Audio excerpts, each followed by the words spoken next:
तो हर्षा जी तेजी की तरफ ही होगा और इंडियन होटल्स पर एक बाय ट्रेड इनिशिएट किया जा सकता है 609 615 के प्राइस टारगेट के लिए स्टॉप लॉस मेंटेन करना चाहिए 592 का।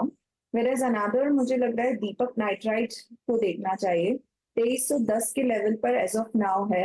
ऊपर में मुझे लगता है 2345 2377 के प्राइस टारगेट के लिए दीपक नाइट्राइट पर एक बाय ट्रेड इनिशिएट कर सकते हैं। स्टॉप लॉस मेंटेन करना चाहिए 2280 का।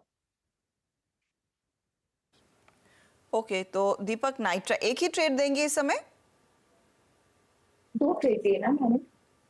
I have Indian given hotel, Deepak. I skipped Indian hotel. तो ये फिलहाल आपके लिए वो दो ट्रेड्स आते हुए, तो क्लियरली तेजी की तरफ ज्यादा रुझान इस समय बन रहा है और मार्केट अपने आप को थोड़ा सा सस्टेन करने की कोशिश कर रहा है कि हम 22,100 के नीचे फिसले ना। 22,200 के आसपास इस समय ट्रेड आता हुआ, तो धीरे धीरे करके रिकवरी स्क्रीन पर आपको नजर आएगी।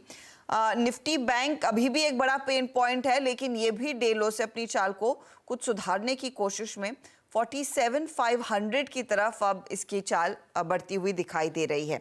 मिड कैप्स में तो पहले रिवर्सल आ ही गया था और 3:1 के रेशियो के साथ इस समय ट्रेड बनता दिखाई दिया है।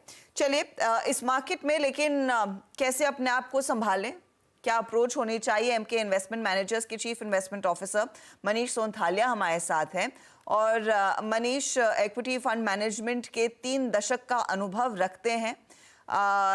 इस तरह की कई साइकिल्स इन्होंने देखी हैं। मनीष, स्वागत है आपका सीएनबीसी आवाज पर। ये जो रीसेंट कल और आज में ऑफ कोर्स इजराइल ईरान की टेंशन बढ़ना, दूसरी तरफ बॉन्ड यील्ड एक बार फिर स्पाइरल करते हुए ऊपर की तरफ, क्या थोड़ी सी खतरे की घंटी फिर से बजने लगी है कि चौकन्ना रहने की जरूरत है इक्विटी मार्केट ट्रेडर्स को? देखिए, जब भी वॉर के संकेत मिलते हैं मार्केट्स को, तो देखा यही गया है कि वॉर के बाद जो मार्केट्स में वॉर के पहले गिरावट होती है उससे ज्यादा बढ़त हो जाती है। तो ये हमने देखा है गल्फ वॉर में, हमारी जो कारगिल वॉर थी, यूक्रेन रशिया देखी है, और अब ये इजराइल और ईरान। तो हमें अजम्पशन यही है कि बहुत ज्यादा कुछ एस्केलेट होके, मतलब बहुत बड़ा कोई लड़ाई नहीं हो जाए।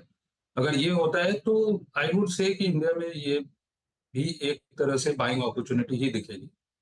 तो आई वुड से कि ये एक बाइंग ऑन डिप्स है, बट ऑब्वियसली रेट कट जो एक्सपेक्टेशन थी मार्केट्स की भी, वो थोड़ी डिले डेफिनेटली होगी। इन्फ्लेशनरी एनवायरनमेंट ग्लोबली है, मतलब इंडिया में तो है ही, फूड प्राइसेस वगैरह काफी इन्फ्लेशनरी है।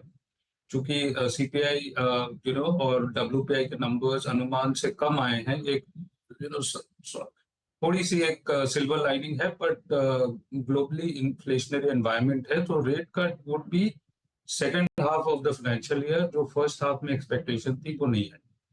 सो बॉन्ड यील्ड्स भी बढ़ रहे हैं, तो आई थिंक पोर्टफोलियो को उसी हिसाब से पोजीशन करना चाहिए। थोड़ी सी डिफेंसिव स्टांस होनी चाहिए, बट अदरवाइज आई थिंक ये बाय वन डिप्स मार्केट है अभी तक।